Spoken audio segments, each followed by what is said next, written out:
Okay, so let's start the 16th Extreme Universe online colloquium. So today we have a speaker, Professor Yasunobu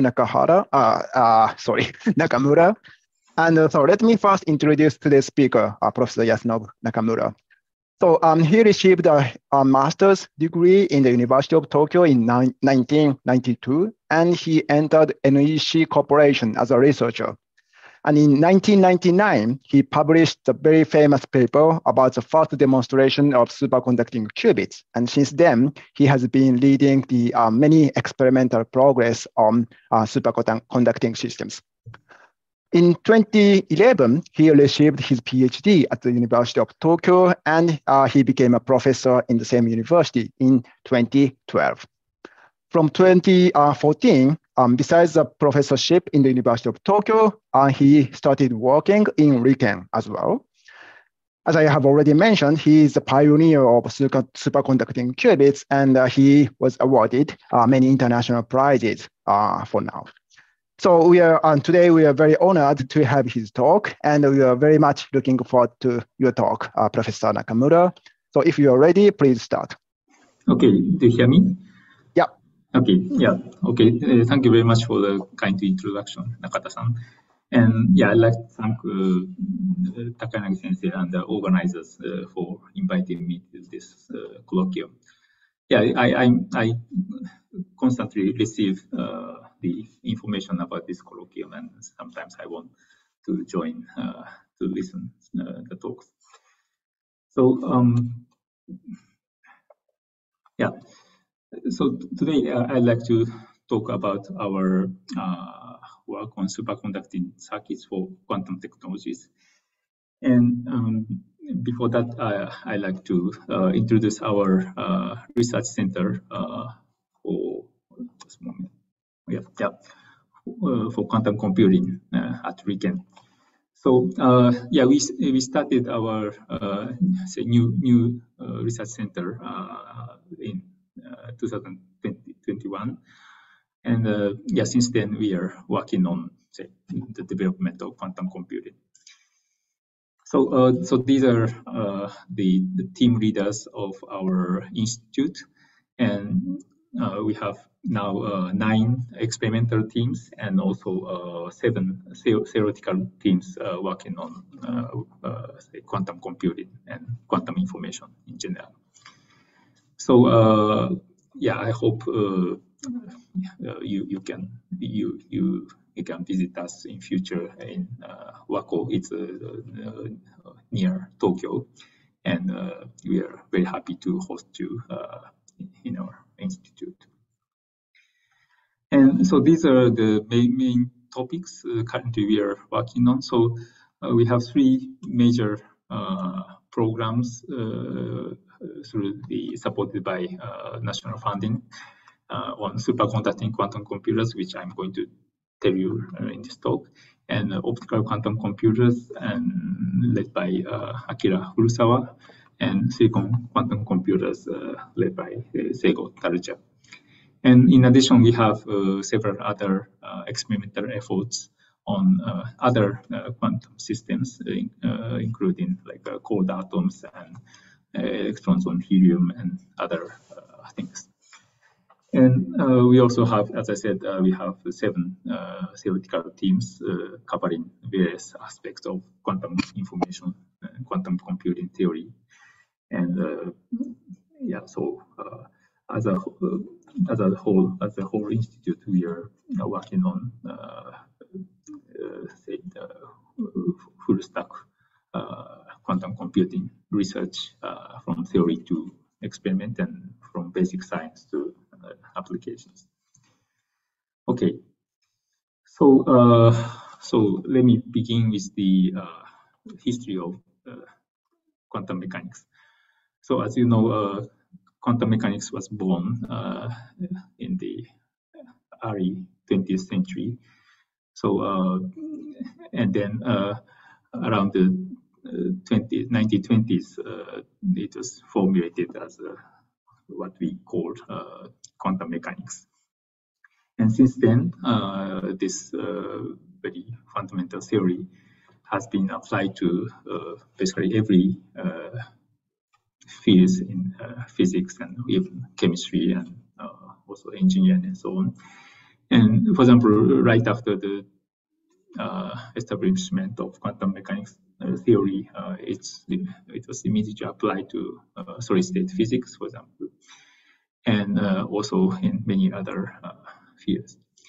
And so now, yeah, quantum mechanics is everywhere, from elementary particles to atoms and molecules, and semiconductor devices, transistors and lasers, and even the behavior of the whole universe is believed to be governed by quantum mechanics. So, so it's really amazing theory. No one has ever found any flaw of quantum mechanics, and we still need to find some unification between the general relativity and quantum mechanics. But otherwise, yeah, quantum mechanics is so beautiful and so perfect so far. Yeah, and as an example, so probably you know this Moore's law, predicting the evolution of the semiconductor technology. So Gordon Moore, who unfortunately passed away recently, predicted in 1965 the future development of semiconductor integrated circuits. And so he, amazingly, following his prediction, for example, the number of transistors on a single silicon chip has been increased by many orders of magnitude, and now we have more than I don't know how many trillions, or tens of trillions, or billions, or tens of billions, or even 100 billions of transistors on one chip, running at the clock speed of gigahertz. So it's yeah, really incredible progress, and I believe that this is one of the largest thing human being has ever built. And thanks to that, our daily life these days with computers, smartphones, internet are available. And yeah, and also in RIKEN, we have Fugaku supercomputer, which is also based on this development of semiconductor technologies. And as you all know, this is thanks to the solid-state physics and quantum mechanics. So, so in the history, so as I said, quantum mechanics was born in the beginning of the 20th century, and then applied to many technologies, including transistors and lasers, and so on. And actually built our society in the 20th century. However, the applications of quantum mechanics in the 20th century was basically at the level of, say, device physics, for example. But then, around the end of the last century, the idea of quantum information science emerged, which told us that maybe we can apply the principles of quantum mechanics at the level of information processing, not only at the device physics. And then with that, maybe we can do much more efficient computation, or better sensing, or secure communication, and so on. So yeah, currently we are here. And nowadays, many people around the world are very much interested in the development of quantum technologies along these directions. And however, there remains many challenges yet. And for example, as a physicist, our challenge is how far we can control quantum systems in terms of the number of the degrees of freedom. So how big is the system, and also how fast and how precise, and so on. So that's the major challenge for us.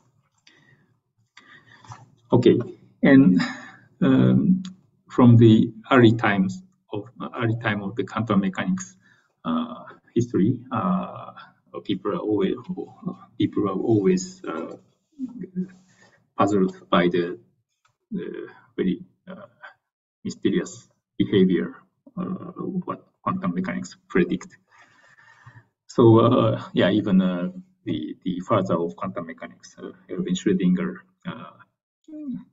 questioned why we do not see the superposition of the dead and alive cats.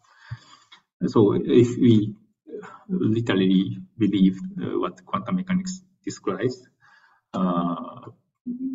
in principle, in this kind of setup, we can entangle the decay of radiative atom with the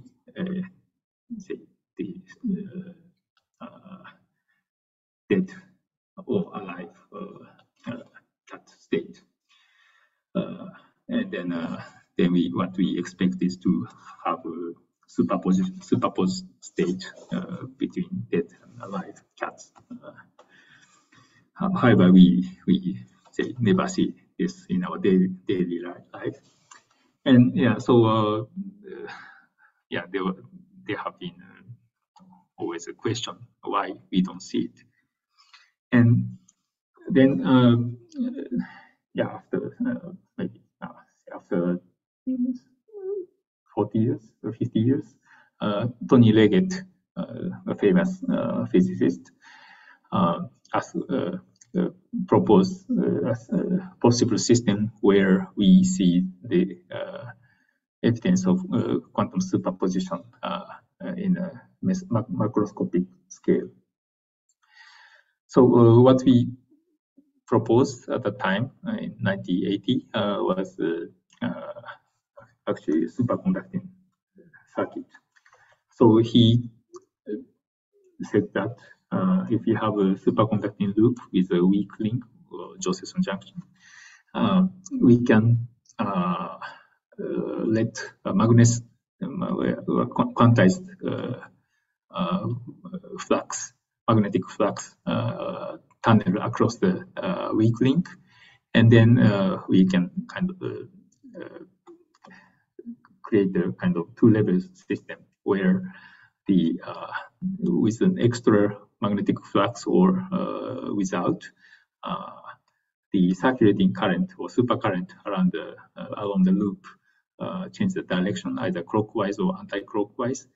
And in the classical picture, those two states are two metastable states. However, in the quantum description, there could be coherent quantum mechanical tunneling across this energy potential, and then we can expect to see superposition between two states, which, according to Tony Leggett, which is macroscopic quantum state in a macroscopic size of a superconducting ring. It's not really an atomic scale, and then we still see the coherence. So after his proposal in 80s, many groups and actually to have this kind of potential in the circuit.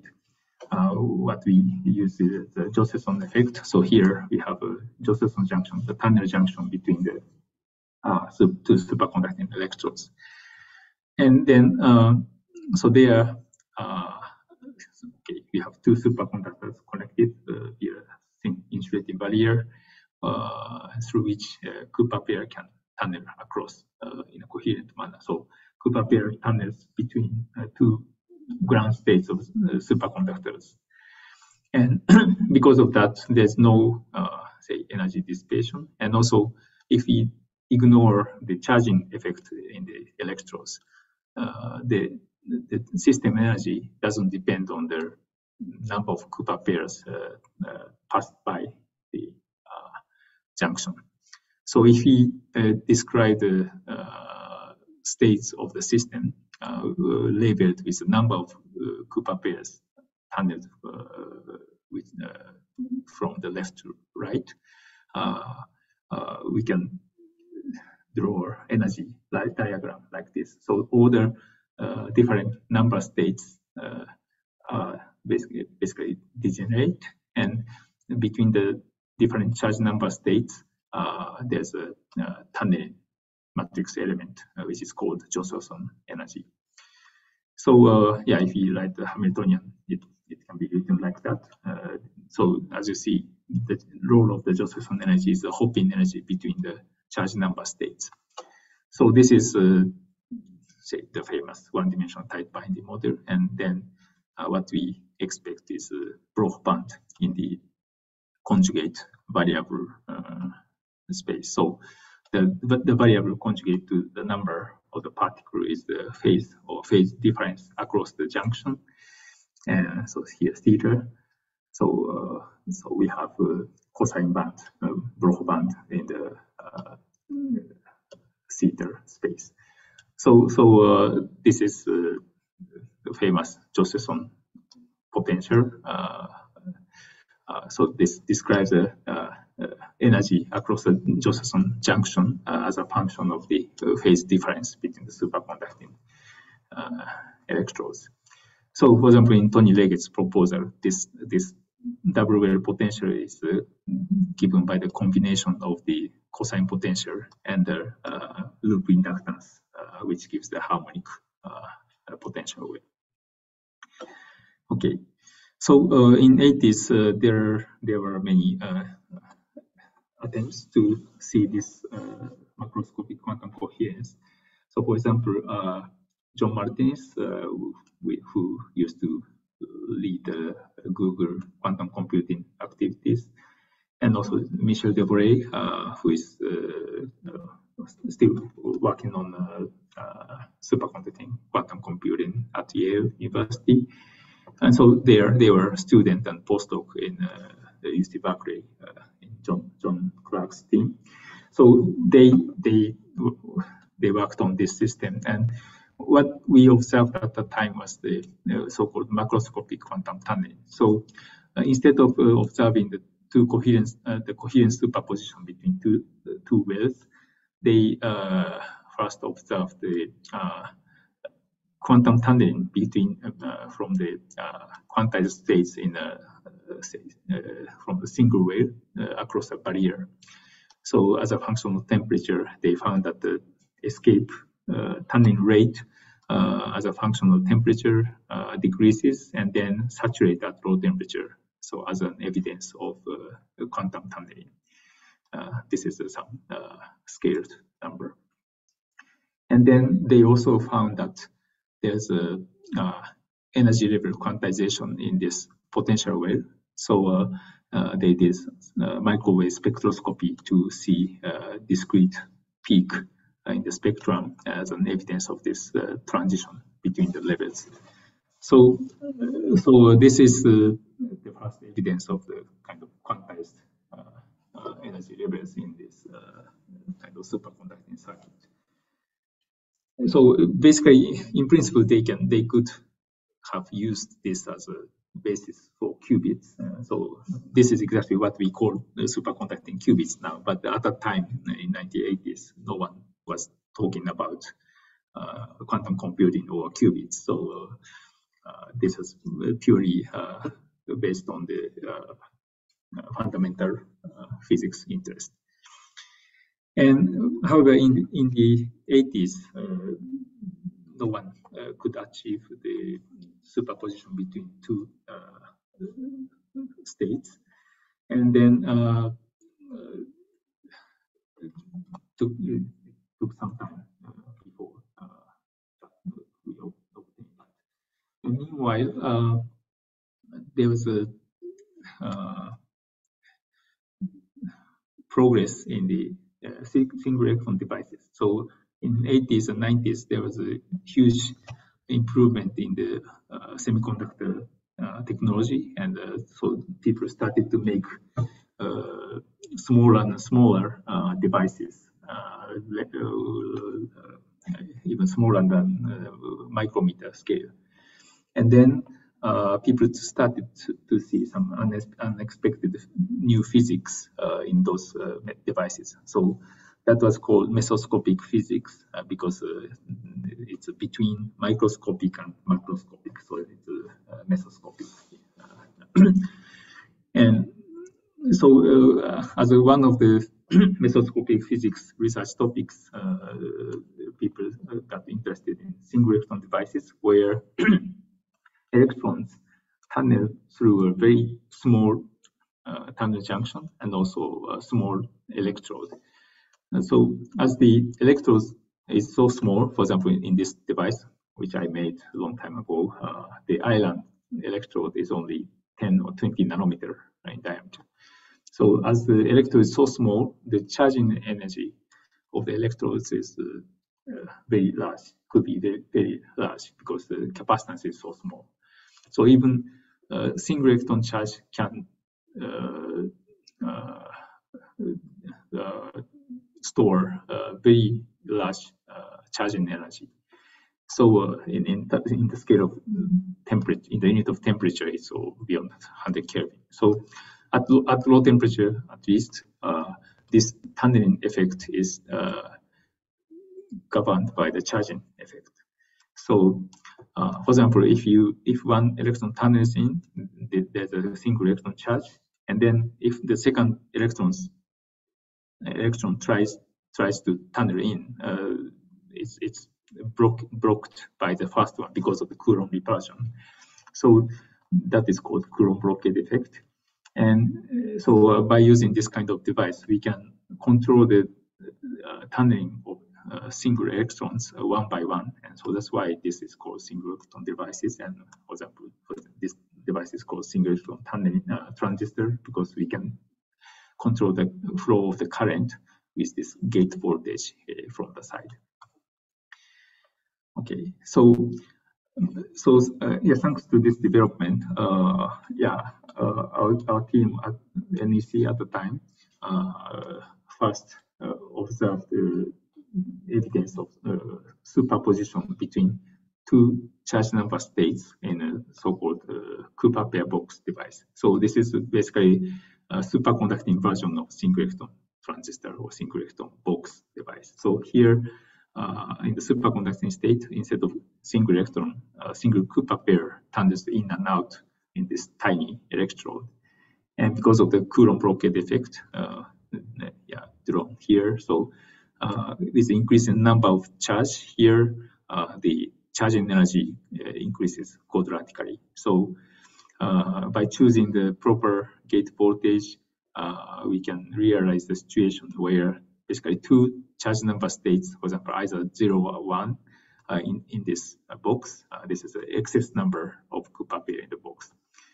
Are almost degenerate, and then other charge number states, because of the Coulomb blockade effect or because of the Coulomb repulsion, cannot enter into this box. So this could be effectively two-level system in a superconducting circuit. And then there's still a Josephson tunneling across the barrier. So this is a quantum two-level system. So here in our experiment published in '97, we did a microwave spectroscopy to see their energy anti-crossing or formation of the bonding and anti-bonding states in this two-level system. So so as a function of the gate voltage, the two charge number states energy levels go across, and then at the degeneracy condition we have a bonding and anti-bonding state. So we did the microwave spectroscopy here to see this curved energy dispersion curve as an evidence of the superposition of the two states. Okay, so this was one of the first evidence of the superposition states in the circuit. And actually, almost at the same time, the group at Saclay in France, they also observed another evidence of the superposition, for example, in a similar device actually. So here they measure the average number in the box electrode as a function of the gate voltage. So if this is a normal electrode, usually what we observe is a discretized charge number state because of the Coulomb blockade effect. However, in this Josephson superconducting state, because of the Josephson effect, near this jump where the two charge numbers are almost degenerate, we see the curvature even at the very low temperature. So as they found the temperature dependence, so at the low temperature, this curvature or the slope saturate because of the coherent superposition of the two states instead of the discrete jump. So this is another evidence of the coherent superposition. And so actually we were very innocent at the time, and even though the Peter Shor's factorization algorithm for quantum computer was proposed in '94. We actually didn't know what quantum computers and what the qubits by this time. And then we heard the rumor and then excited because this could be a good qubit. So that's why we did the time domain coherent control experiment in 98 and published in 99, where we applied very fast gate voltage pulse to control the two-level system dynamically, and then create superposition in a controlled manner. So that was the first experiment of superconducting qubits in the charge domain. So this is called charge qubit because we create superposition of two charge number states in a tiny superconducting electrode. And a few years later, in TU Delft in the Netherlands, we also demonstrated the fast flux qubit, which is closer to Tony David's original proposal, where two supercurrent states, either clockwise or counterclockwise, are superposed, by irradiating the device with microwave, we can induce a Rabi oscillation in the two-level system to control the qubits. Okay, so and this is called flux qubit. And in a simpler picture, superconducting qubit is basically nothing but a nonlinear resonator, where so for example, if we create the LC resonator with the inductance and capacitance, in a quantum mechanical picture, it's a harmonic oscillator, and as you know, the energy levels are equidistantly quantized. And here, the inductive energy gives the harmonic potential, and then the charging energy plays a role of the kinetic energy. So this gives the quantization. And with the Josephson junction, which plays a role of a nonlinear inductor instead of the regular coil. We can replace this inductance with a Josephson junction. And then because of the nonlinearity or cosine potential in the Josephson junction, which I explained, this is now a nonlinear resonator with some anharmonicity. So the quantized levels is not anymore equidistant. And so because of that, we can apply microwave pulse to induce rapid oscillation or transition between the two lowest states without exciting the second excited state. So that's how we use this nonlinear resonator as an effective two-level system as a qubit. So, for example, if we have two, this is the simplest design of a qubit here. So we have two aluminum parts evaporated on insulating silicon substrate, and then so this is a millimeter scale, you see. And then in between we have a narrow bridge, and in the middle of the bridge there's a tunnel junction. So here two aluminum layers are overlapping, and then in between there's an oxide barrier as a tunnel barrier. So this simple circuit diagram is an exact equivalent circuit of this device. So and this device works as an effective two-level system. And this, because this is designed electrical circuit, human designed electrical circuit, we can freely choose the parameters of the inductance and capacitance to define the transition energy. Usually we designed it to be 5 to 10 gigahertz, corresponding to the temperature scale of 0.5 Kelvin. So that's why we need to cool the device down to very low temperature using a dilation refrigerator to avoid any thermal excitations. Okay, so yeah, so and sometimes we call our qubit as an artificial atom because this, as you see here, the analogy is quite obvious. So in a natural atom, the Coulomb potential, anharmonic Coulomb potential traps energy electrons and create eigenstates, which is highly harmonic. And so this is very similar in our circuit. And however, the energy and size are quite different. So atoms are in the angstrom scale, while our circuits are millimeter scale. And energy-wise, this is a tens of electron volts. Here it's micro electron volt. So basically 5 to 6 orders of magnitude difference in the energy scale.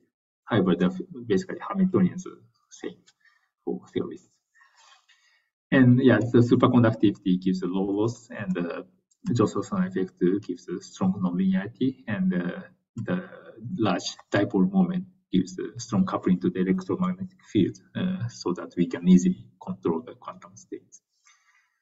Okay, and yeah, one comment is that even though they look very similar, here what we are quantizing is not the say motion of single electrons. We are quantizing the collective excitation mode of the electrons. So in the circuit, electrons or Cooper pairs oscillating collectively, and that's what we are quantizing here in our circuit.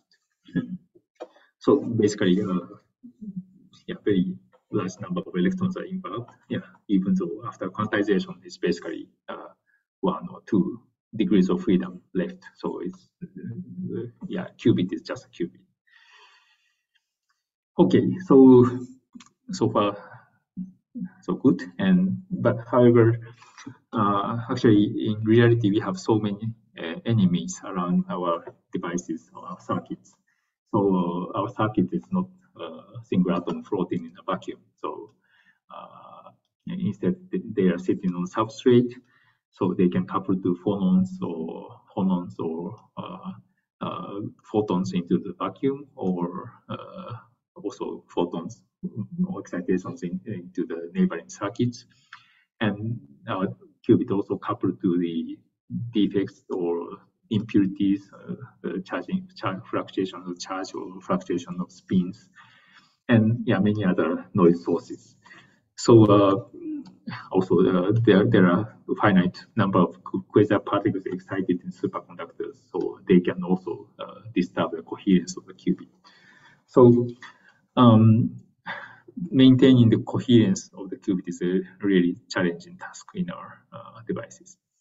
So when we demonstrated our superconducting charge qubit for the first time, the lifetime of the coherence of the qubit is about nanosecond. So at the time we were very miserable about the future of the quantum computers. However, thanks to the collective effort by our colleagues around the world, after 20-some years, as you see here, the coherence time of the superconducting qubit have been improved more than, say, nearly 6 orders of magnitude. So the latest record is more than 1 millisecond coherence time. Even though this is very short time scale, it's still much longer than the operation time of each qubit, around 10 to 100 nanoseconds. So that means we can operate qubits in many steps. So behind that, there are many detailed understanding and technical improvement and so on. So that's how people have made better superconducting qubits. Okay, so thanks to the improvement, nowadays many groups around the world making small-scale superconducting quantum computers using tens of or even more than 100 qubits integrated on one chip. So probably you have seen those pictures in news, and so these are already more than 2 years old, and last year we have had more progress, and the largest chip announced so far was from IBM, more than 400 qubits. And so now people are running small-scale quantum algorithms on those devices. And for example, IBM and Google are announcing a very ambitious roadmap for the coming years. And within 10 years, we may have millions of qubits in one superconducting quantum computer. But still, I would like to emphasize that still there are many open challenges in the roadmap, and there are many things to be studied in the coming years. Okay, and not only having many qubits enough, and we also need a very precise, very accurate control of all the qubits to really operate useful quantum computers. And also, as we know, that even with the improvement of the coherence time, there remains a finite error probability for each qubit manipulation and each qubit readout. So if you have many qubits integrated in one quantum computer, there's always finite probability of having errors from time to time. And to avoid the accumulation of errors in the quantum computer and do some useful calculations, we need to pump out those errors from the system to keep it clean or to keep the pure states. And that's what people call quantum error correction. Sorry for the typo. And if we could do that, say continuously and for many steps and for longer time, that that is what we call fault-tolerant quantum computing. And that's kind of holy grail for our community working on quantum computers. But there are lots of challenges before that. And yeah, for example, to detect and remove the errors taking places in the quantum computers, we need some way of quantum error correction scheme, and which usually use quantum error correction code. And for example, in this famous example of surface code, we have array of qubits and array of data qubits where we store quantum information and we manipulate quantum information. And in between, we also have array of syndrome qubits. And instead of directly observing, measuring the state of data qubits, we create entanglement between the data qubit and syndrome qubits, and then measure the syndrome qubits to avoid the direct projection of the data qubits. And then from the readout outcome of the syndrome qubit readout, we can guess, estimate where in which data qubit and what kind of error happens, and then we can correct the error afterward. So that's the scheme for the error correction, and that works theoretically. However, the demand is very high. So first of all, each qubit manipulation and each readout has to be very precise to avoid rapid accumulation of errors. And on top of that, we need a very large overhead of the number of qubits to protect single qubit quantum information. So that's a very demanding challenge for the experimentalists still. And nevertheless, recently, many groups working on superconducting circuits are trying to implement this kind of quantum error correction code. And for example, last year, 3 groups reported depth 3, say 3 by 3 data qubits surface code experiment, and also recently the Google team reported depth 5 surface code experiment. However, no one yet have achieved the so-called break-even point where the protected logical qubit in the quantum error correction code has better or less error rate than single physical each physical qubit.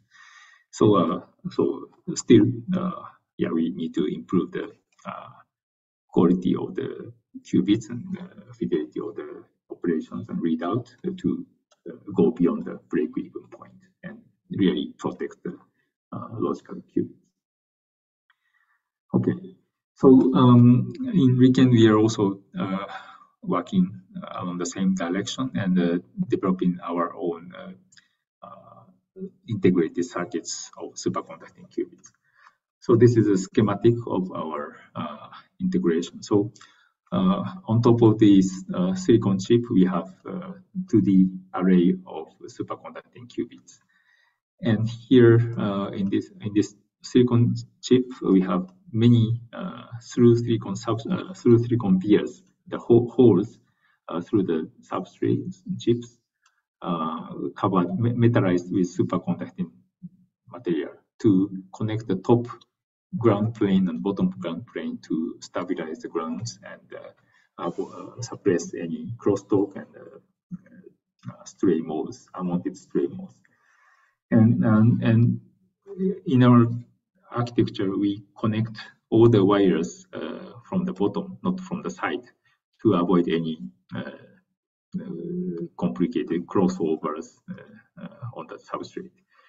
And so all the microwave control signal and supplied through these lines, and also readout pulse comes from the bottom and then reflected back for the readout of the qubit states. And on top, we have also superconducting cover to suppress any modes which may couple to the qubit. Okay, so this is a picture of the chip.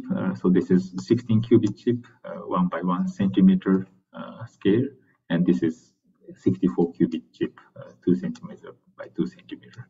So as you see, there are many holes penetrating through the chip. And if you zoom up the part of the chip, we see the unit cell structure. So this, in this architecture, we design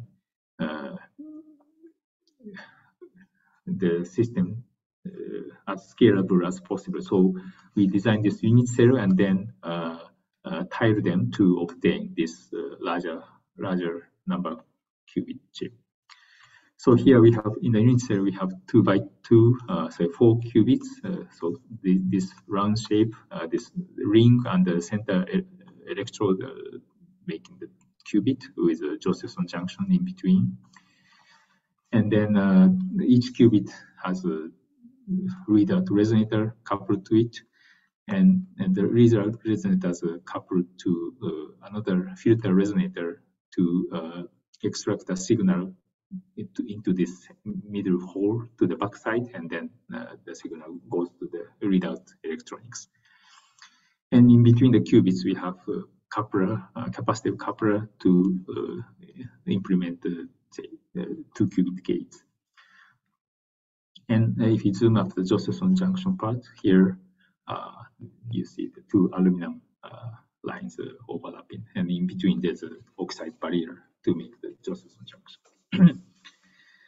Okay, and actually this chip has a structure also on the back side, so you should see. So on just behind the qubit, we have these pads where the control path couples to it, and then in the middle we have the port for the readout.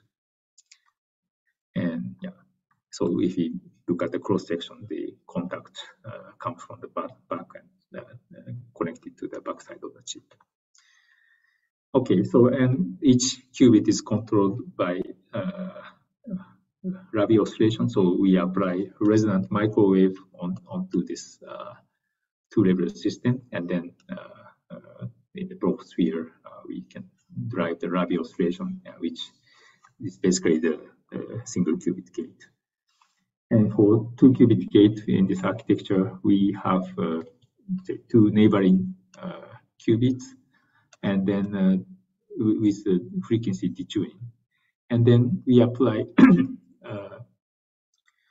we drive the first qubit with the resonant frequency of the second qubit. And then, because this is off resonant to the first qubit, the precession is very tiny. Nevertheless, because of the finite coupling between the 2 qubits, this small precession couples to the second qubit, and because this frequency is on resonant with the second qubit, this induces the Rabi oscillation here. However, because the direction of this precession depends on the states of the first qubit, either 0 or 1, this is a conditional gate on the second qubit, depending on the state of the first qubit. So this is called cross-resonance gate, creating the entanglement between the 2 qubits. So this is implemented in this chip in between the neighboring qubits.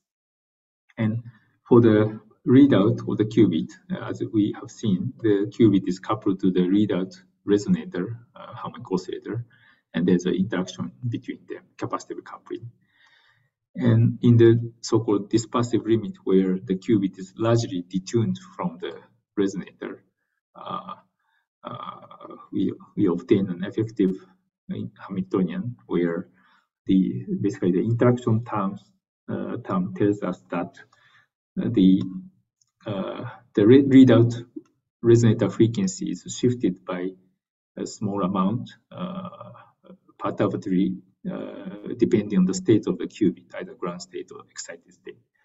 So by monitoring the reflection spectrum of this readout resonator, we can distinguish which states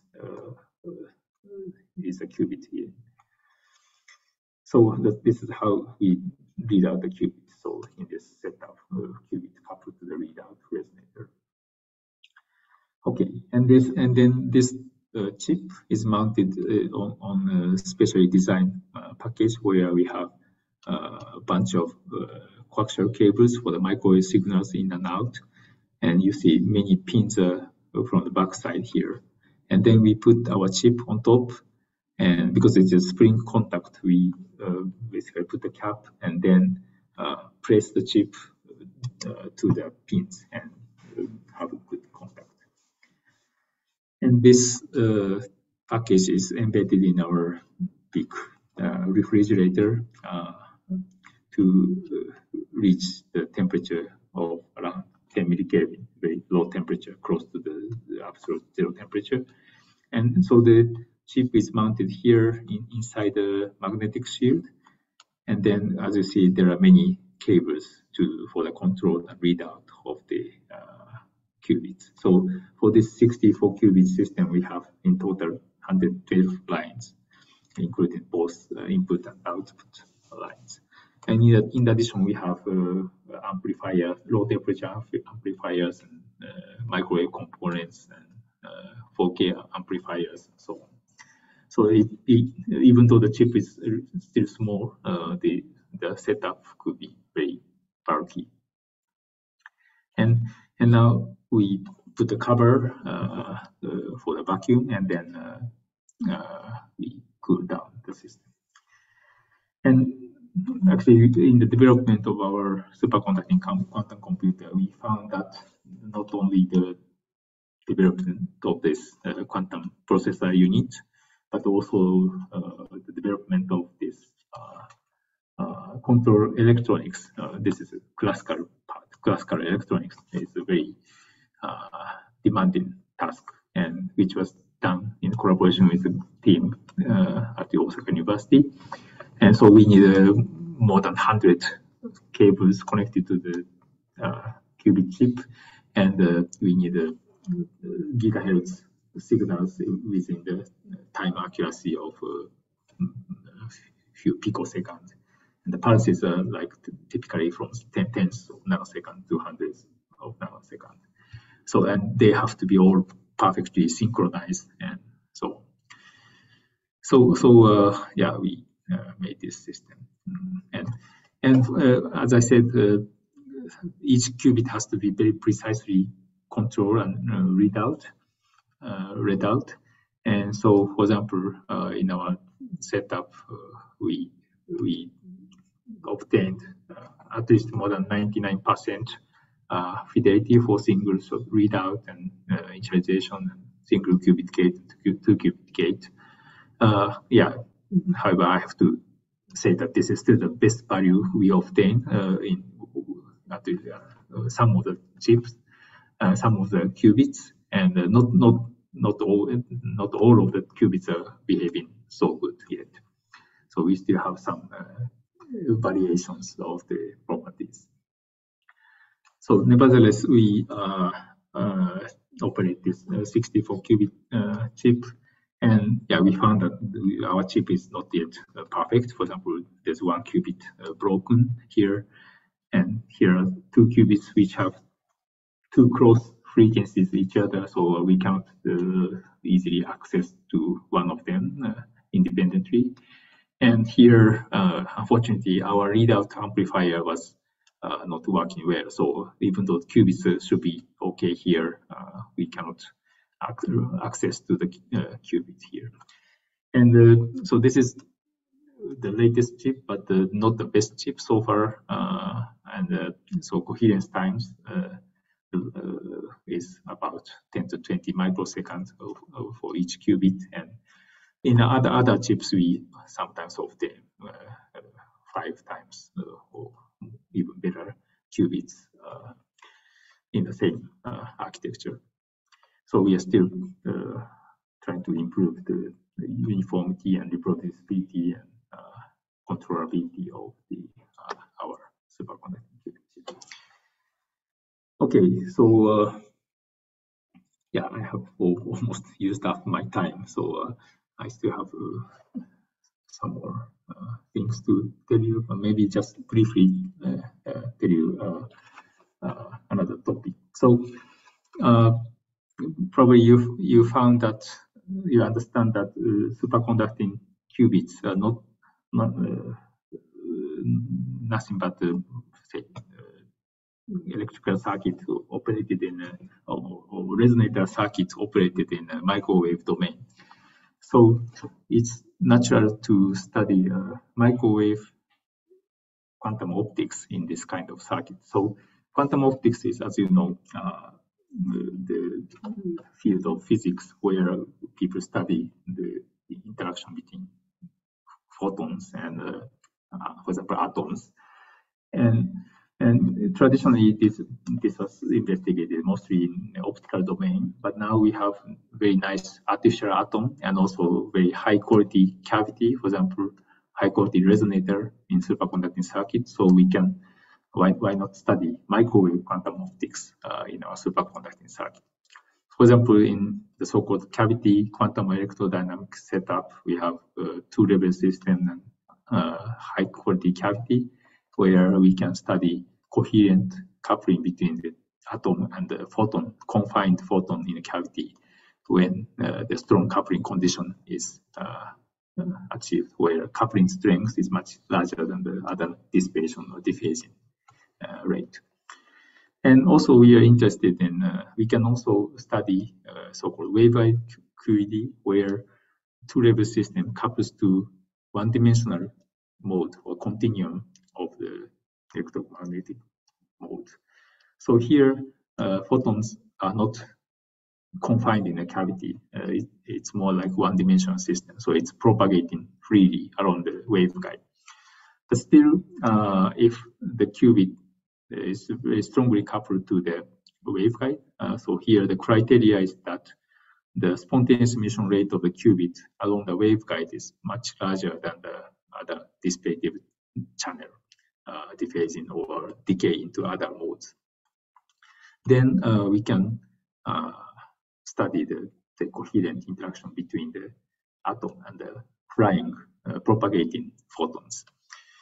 So yeah, along this direction, there are many progress in the field, but here, because of this limit of time, I just show you a few examples. So in our team, so the first one was the demonstration of quantum non-demolition detection of microwave photons, where we have a qubit embedded in a resonator and prepare the qubit in the superposition of the ground excited states. And so here photon packet, wave packet is coming from the one-dimensional mode and then reflected by the resonator. And if there is no photon contained in the wave packet, of course, there's nothing happening. But if there's one photon, if we tune the parameter right, the interaction between the photon and qubit results in the phase flip of the qubit. And the photon is not absorbed because they are off resonant and just reflected back.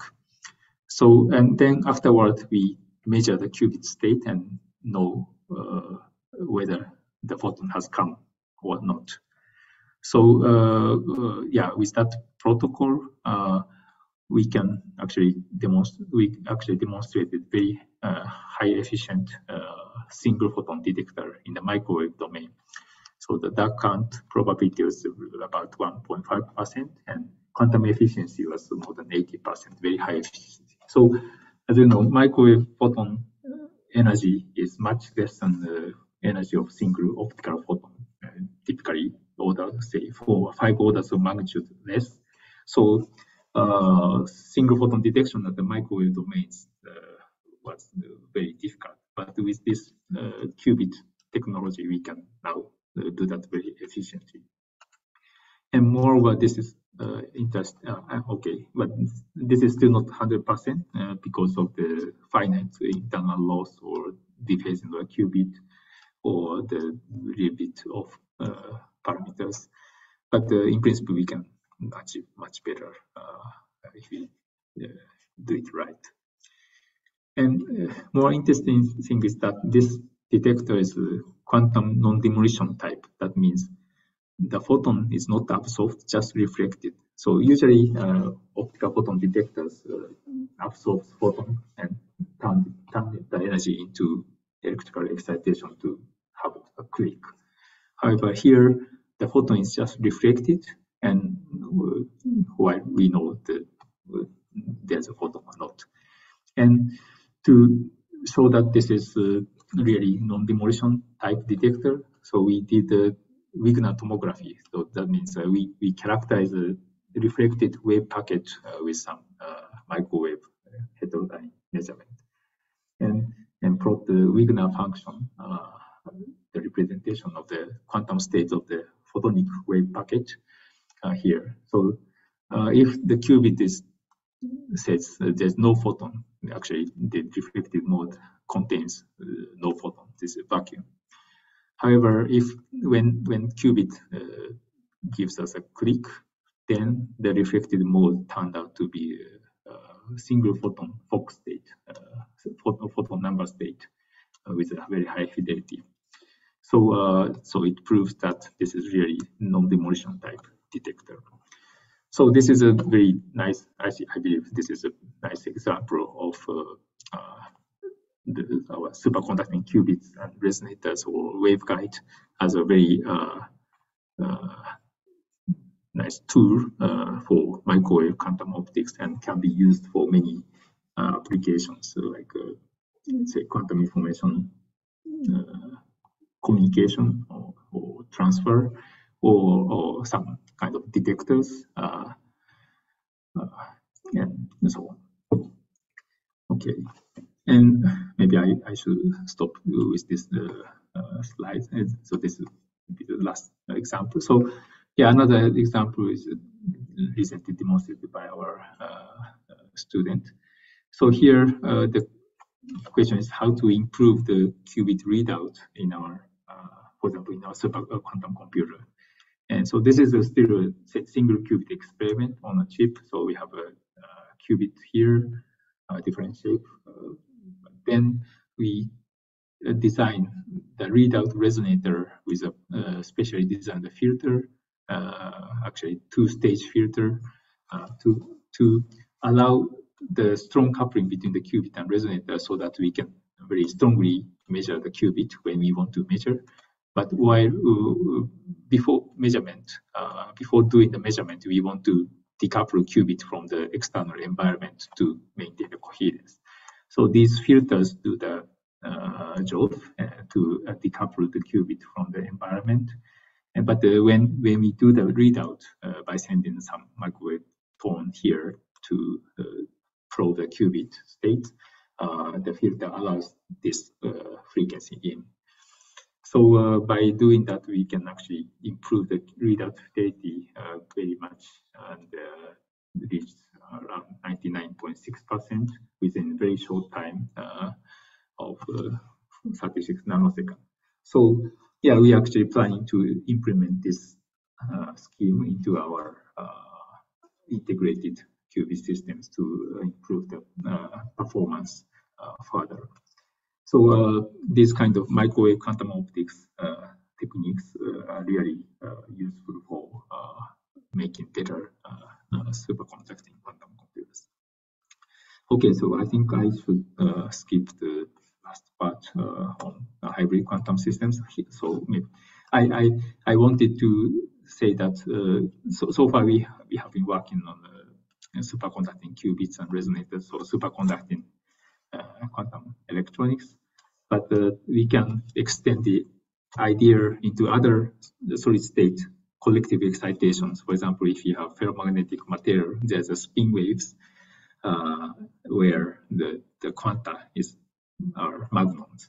So we can play with quantum magnonics manipulating single magnons and measuring single magnons. And also the same works for phonons on nanomechanical devices where we can control and read out single phonons through the coupling into the superconducting qubits, because those are typically harmonic oscillators, linear systems, but our qubit has a strong nonlinearity, which allows us to do the manipulation of the non-classical manipulation of the quantum states. Okay, so let me skip this part and just go directly to the conclusion. Okay, so today I introduced our superconducting qubits and quantum computing devices. So what I wanted to say was that superconducting qubits is nothing but a nonlinear resonator using Josephson effect, and which behaves as an artificial atom realized in electrical circuits. And for superconducting quantum computing, we need to control our system with a very high fidelity in a very large qubit space. That's really challenging task, but people are making progress. And challenges are against decoherence and also for scaling up and also toward for tolerance quantum computing. And microwave quantum optics is basically the foundation of our superconducting quantum computing technology, and where we play with microwave photons in a qubit, in a resonator, and in a waveguide.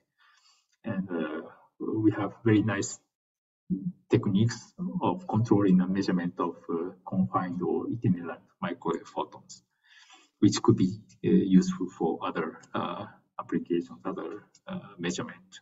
So if you have any idea, please tell me. And in the last part, which I skipped mostly, in hybrid quantum systems, so where we can combine different quantum systems, and for example, use the superconducting qubit systems as a nonlinear element to manipulate the quantum states of other degrees of freedom, especially solid state, collective excitations in solid state physics. So, which extend our ability of quantum control and readout, and hopefully result in some useful applications. Okay, so thank you very much for your attention, and sorry for the delay. Yeah. Thank you. Thank you very much for a great talk. That was very inspiring. Okay, so now it's open for questions, but I think there is one message in the chat box, and it's about the Google's distance 5 code, surface code. So yeah, I also heard this news. Google announced that they achieved close to the break even. Okay. So if you have any question, comment on this, please. Very close means still not. Right. Oh, I don't. Okay, sorry, I haven't seen this news, and So, but I think they are close, and I'm not surprised if they have already done it, and but again, to really implement large-scale quantum computers, we have to go far beyond the break-even point, and we still need to improve the behavior of the code very much. Yeah, great. Thank you for the information. Yeah, great. Okay, so so if anybody has any question or comment, please feel free to unmute your microphone and just please ask.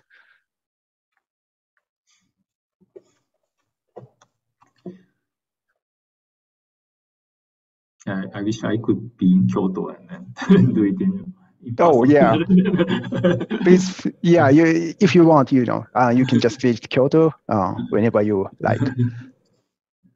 I have maybe Takayanagi-san, do you have a question? Yes.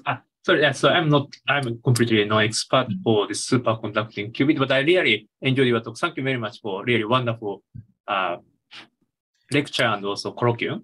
And I have a very, stupid question that, so in your talk, you showed nice pictures of this superconductor qubits and also show the size of that. It looks like millimeters. Yes. So is it possible to somehow squeeze size, or this millimeter is fixed by some basic, mechanism of your superconducting qubit? Okay, yeah, thank you for the question. So in principle, we can make it smaller. Let's see, picture, yeah, for example, yeah, here, yeah. So this is 0.5 millimeters. So this is about, so we basically put the qubit in average 2 millimeter pitch. And so we can make it smaller. So for example, as I told you, the qubit is defined as with the inductance and capacitance. So the inductance is basically given by the Josephson junction itself. The junction inductance gives the inductance. And then the capacitance is given by this ring and the inner electrode. This is a capacitor, two electrodes. And so, for example, we can downsize the electrodes, and for example, if you use a parallel plate capacitor with a very thin, small separation, we can make the capacitor very compact. And that's doable, and there have been some demonstration of much smaller qubits. And for example, the first charge qubit I demonstrated, that was a micrometer electrode, so it's much smaller. And so at the time, I sort of believed that it's better to have smallest possible electrode, but then it turned out it's not really the case. And so in principle, we can design different size qubit and small or large. But currently, why we are using this size? So now our design is mostly dominated by this resonator.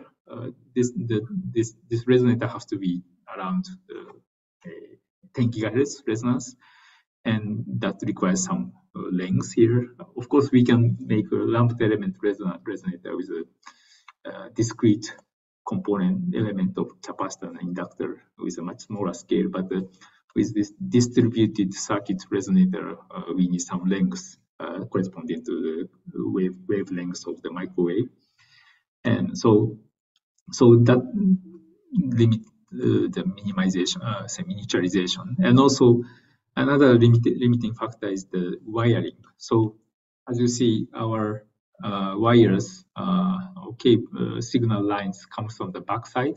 Where was the picture? Yeah, here. So, for example, those signal lines. So these are very tiny spring contact from the backside, and in principle, that the manufacturer can make it with 200 micrometer pitch. It's amazing. But here we use 2 millimeter, almost 2 millimeter pitch, because the thickness of the coaxial cable coming from the backside is around 1 millimeter. So that is kind of limiting factor right now. So, and also in other groups, I think people are not very keen to shrink the size at this moment because of this wiring issues, and also with the smaller qubits, we sometimes have less coherence because in a smaller structure, the electric field is more confined between the capacitor electrodes, and when say micro AC electric fields are confined in a narrow volume, the local field is larger, and then local field corresponding to the basically 0-point fluctuation is larger, and then that couples to the local dirty things like defects or impurities. Those defects works as a two-level systems, for example, quantized level systems. So if those two-level systems are in the volume of a strong AC electric field, they can be excited. That means they absorb the energy of the qubit, killing the coherence of the qubit. So there are many different requirements in the design, and we are still trying to find optimal condition between many trade-offs. So yeah, that's why different groups use different design and different size, and so there are a lot of space for optimization. I believe. So to increase the number of qubits, do you add some more layers? Also other groups, or I mean? Okay, so far, say all the teams are trying to scale up into two dimension in two dimensions, because that seems simplest. And so of course 3D integration will be one possible choice, but yeah, so far technically 2D extension. Yeah. 3D integration is so demanding. So far, no one hasn't made it, and so currently, yeah, many people are trying to put it in 2D. But of course, on one chip, making 1,000 qubits, 10,000 qubits are very demanding. So now people are also considering multi-chip module. So combining many small chips containing a small number of qubits into one unit. I see. Thank you very much. Yeah, thank you very much. Any other question? May I have a question from Chidon. Okay, and yeah, and Nakamura-san, thank you for a very nice talk. Yeah, and my question is about the design here. That it seems for me that you have fixed frequency qubits and also fixed strength coupling. The coupling strengths are all fixed. So it's more like an IBM's earlier design that everything is fixed, right? So but the problem there is then the state swapping time would be longer in that case, and because of this fixed coupling. So can you comment on that? Yes. Yeah, so there are different types of architectures among many groups. And so as Chidon said, our architecture is a fixed frequency qubit and fixed coupling, fixed nearest neighbor coupling. So that is, say, kind of limiting design. On the other hand, fixed frequency qubit has less control knob. That means it's easier to maintain coherence. So yeah, also IBM is using this kind of architecture so far.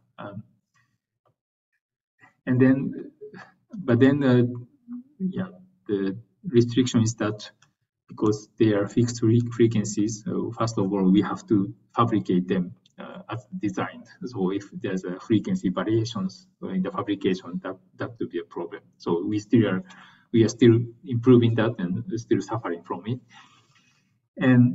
But in the design, at least, we design the frequencies of each qubit largely detuned, so that neighboring qubits are not say simply interact by swapping the photons. And as I told you, when we apply 2-qubit gate to create entanglement here, we apply a microwave tone to say drive the 2-qubit gate. Otherwise, they are far detuned, and so basically very say largely isolated. And so others. So that's one particular architecture. And for example, in Google, they are using a tunable coupler and also tunable qubit. So the qubit frequency can be tuned dynamically. and also the coupler can be switched on and off dynamically. So they have faster gates and better fidelity, but the cost is that for controlling all the frequencies and all the couplers, they need more wires, and also the coherence time can be degraded by the noise introduced by the control port. So there are again many trade-offs, and we are still trying to find out the best. Okay. Just a very short question, technical question. Why you use titanium nitride for the base electrode? Yeah. So titanium nitride is a good superconductor with very low loss. This is from our collaborator in NICT in Japan, and they have very good technology of growing high temperature glows titanium nitride, which has very low kinetic inductance and low loss, and so that's why we are using this. Okay, so you think it's better than say niobium or? I would not say. Maybe they are more similar, but this is what we have now. Yeah, in terms of two-level system only, and the outside the possible oxidation outside the layers. Titanium nitride is believed to have less oxidation at the surface than niobium. Okay. Thank you. So I will see you Taiwan next week. So you'll hear the same talk maybe. Looking forward to seeing you.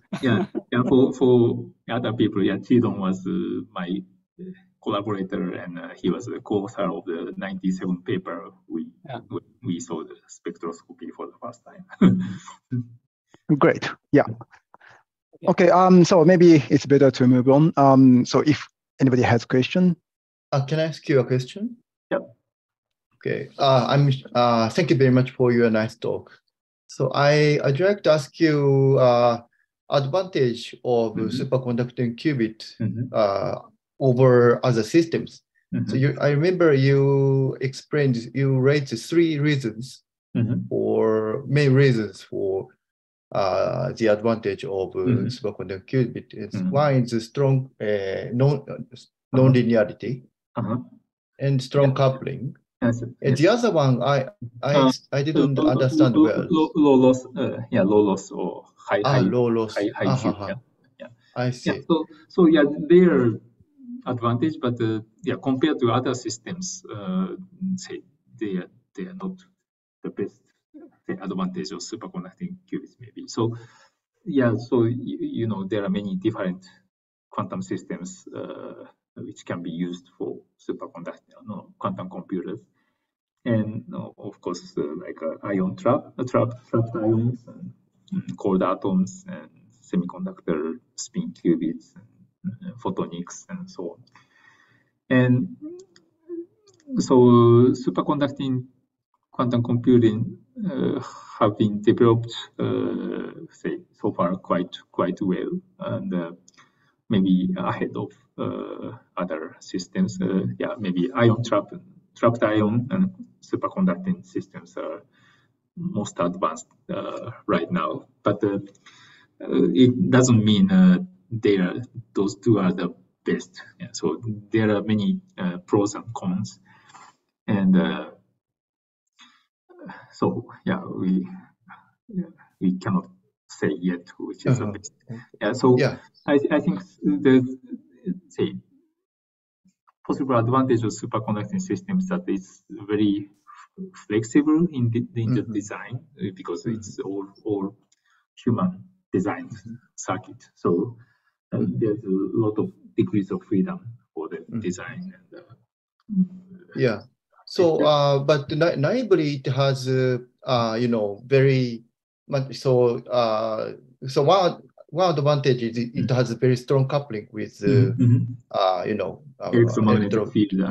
That's right. But that's also disadvantage, I think, because it has strong coupling, so it has many degrees of freedom. For dissipation. decoherence. But maybe it has many details of how you overcome this decoherence. Right. So as I showed you the say history of the decoherence time in superconducting qubits, we have seen large improvement in the last 20 years, and we don't know yet what will happen in the future. And obviously this decoherence is one of the say drawback of superconducting system compared to others, because, for example, trapped ions have much longer decoherence time. So so that's one thing. But on the other hand, even though the coherence time is shorter, we have much faster operation speed because of the strong coupling. So again, it's a kind of trade-off. And so I would say the advantage, one of the advantages here is the fast operation speed. I see. And flexibility in the design, and also we can apply say semiconductor technology for integrating this system. But on the other hand, the disadvantage is that our artificial atom is never precisely homogeneous. So there's always some variation of parameters and decoherence, of course. So so we always need to find a good optimal point. Thank you very much. Thank you very much. Okay, so I think it's a good time to finish this official session.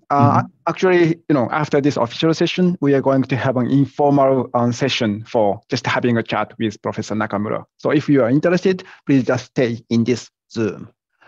Okay, so thank you very much, Professor Nakamura, for a great talk. And we very much enjoyed your talk. So thank you very much.